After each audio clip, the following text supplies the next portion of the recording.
секогаш е задоволство да се присуствува на почеток на проект кој што ќе значи подобар и поквалитетен живот на граѓаните во овој дел на Скопје, конкретно во општина Бутал.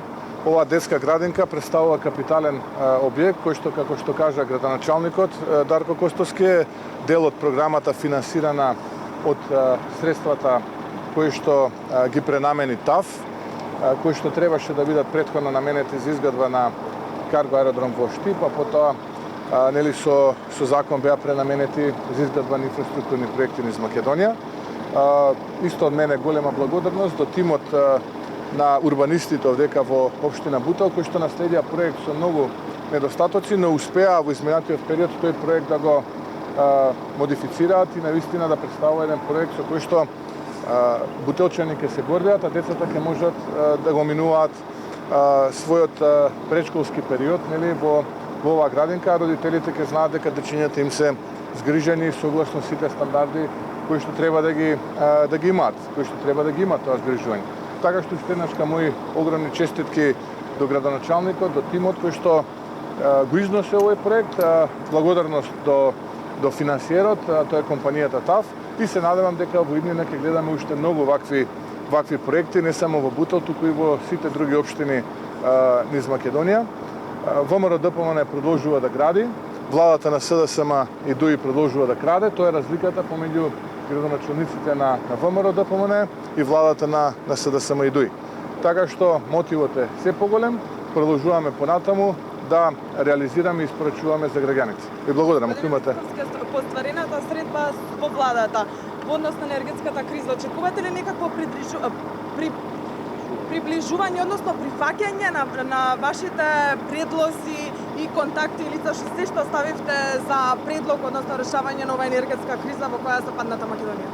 Најпрво сакам да кажам дека таа обврска која што ВМРО ДПМН и јас ја превземавме како резултат на таа средба е реализирана. Позициите се предадени и од информациите кои што јас ги имам, ќе има официјални средби во текот на следниве ден или два.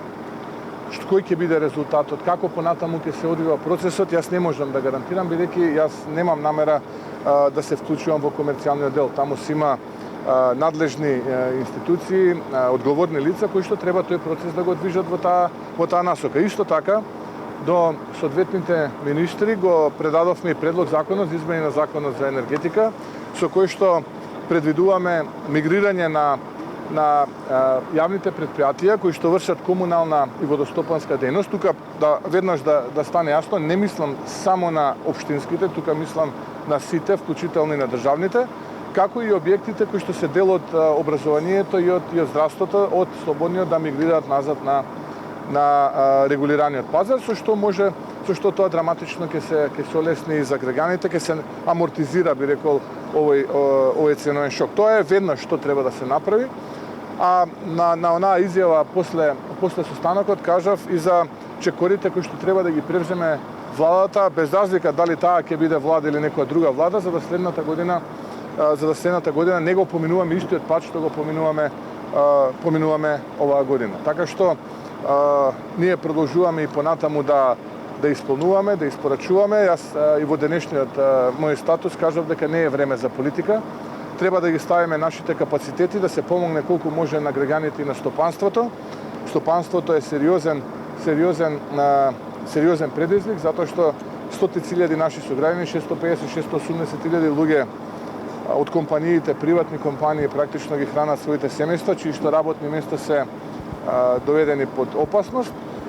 Ние ќе сториме се што е во наша моќ да помогнеме, имајќи предвид нискиот и слаб капацитет со кој што одговорните лица во владините институции располагаат. Господин Мицковски, во однос на утрешното отварање на Бугарскиот културен центар во Охрид, чие што име практично го носи името на царот Борис, една контроверзна личност од нацистичкото минато на Бугарија. Како гледате на целиот овој процес? Дали уште една провокација во низата од официјална Софија и како ќе постапува ВМРО ДПМН во однос на целиот овој случај со оглед на тоа дека левица веќе најави протест за утре во Охрид? Како вие би делувале во овој случај? Дека е провокација, тоа е несомнено. И тука нема никаква дилема дека обид уште една за груба провокација, и тоа е само резултат на тоа што ние како ВМРО го збориме цело време. Дека воопшто не станува за процес на интеграција кон ЕУ, туку за процес на асимилација и комплетно уништување на македонскиот идентитет. И оваа провокација е во таа насока, имав можност да ги следам изјавите на представниците на еврејската заедница, ја имаат нашата целосна поддршка. Ова што денеска се случува е шокантно и за македонците, но и за сите оние наследници на жртвите од времето на фашизмот и бугарската фашистичка окупација Македонија, кога 7200 македонски евреи поради бугарската фашистичка окупација беа депортирани во концентрациониот логор Треблинка, каде што ги загубија своите животи. И јас тука не гледам никаква потреба понатаму договорот за пријателство и добрососедство да го нарекуваме договор за пријателство и добрососедство, бидејќи тоа што го прави бугарската влада и бугарските политичари нема никаква врска нити со добрососедство, нити со пријателство. Ако ме прашувате за протестот кој што го организира Левица или граѓаните во Охрид или не знам кој, јас само сакам да кажам дека протестот е демократско право, треба да се протестира и секој оној кој што сака да протестира да излезе, да протестира, тука да немаме никаква дилема, само повикувам тој протест да биде мирен. Тоа е суштината, за да не дозволиме повторно да печелат на ваквите настани оние кои што ја втурнаа Македонија во оваа ситуација, тоа е коалицијата СДСМ и ДУИ. Значи да не им дадеме алиби на тие кои што доведоа, кои што се причината Македонија да биде во оваа ситуација. Протест да, го поддржувам, ги повикувам масовно граѓаните да излезат и да го поддржат тој протест, но истовремено тој протест апелирам да биде мирен и демократски и да не дозволиме било каков инцидент да дефокусира јавноста од реалните проблеми. А тоа се инфлацијата, криминалот, корупцијата, енергетската, финансиската криза и уште многу други проблеми со кои што Македонија денеска се сочи. Во однос на енергетската криза, вие се вајла во Facebook статус порачавте дека македонските граѓани плаќаат посебно најскапа струја во Европа. Дали очекувате цените на струјата да идат нагоре и во однос на аферата Броило, само исто тринава излеговте со нови детали, кои се вашите сомневања? Најпрво сакам да кажам следново, поврзано со вашето прашање. Владата често пати изминатиот период ја слушаме како вели дека повеќе од 72.000 компании добивале повластена цена на струјата.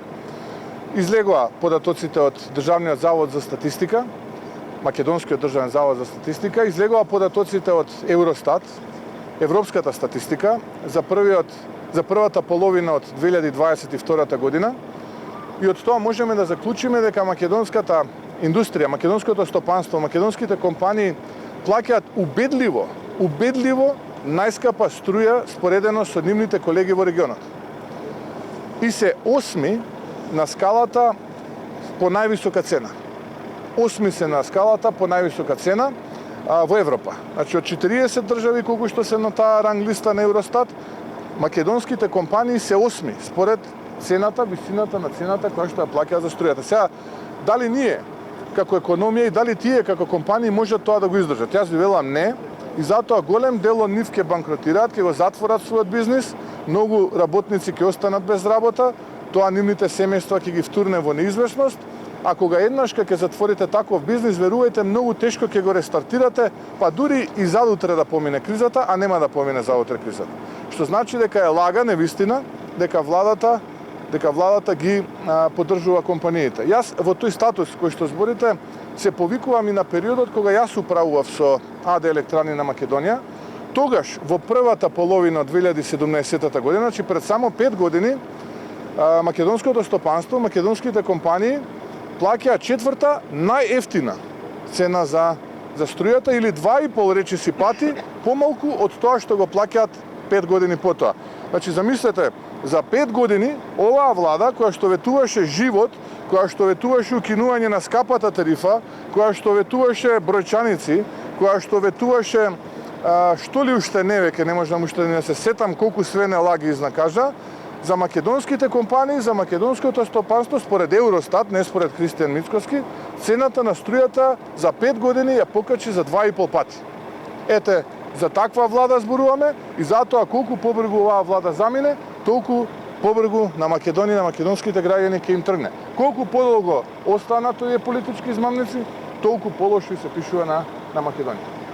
Што се однесува до до второто прашање за аферата Броило, ние секојдневно држиме пресконференција, информираме јавноста во услови на енергетска криза, некој богами добро се офајдува и некој добива помош, брои евра на грбот на граѓаните. Аферата има вредност од 26 милиони евра, шокантно. Наместо да им се помага на граѓаните и на стопанството, некој седи и ги брои парите кои што ги добива од државата како поддршка за инвестиции, за развој или веќе не знам за што, а воедно од друга страна злоупотребува и државни тендери, се тргува со влијание, така што се тоа представува навистина еден голем скандал кој што повикувам вас медиумите да го истражите до детал и јас можам да предупредам дека за сето ова ќе има и одговорност. Дури во текот на вчерашниот ден кога што можев да видам, еден од учесниците во овој скандал доби кривична пријава за еден таков тендер во општина Газибаба за јавно осветлување, ако не се лажам.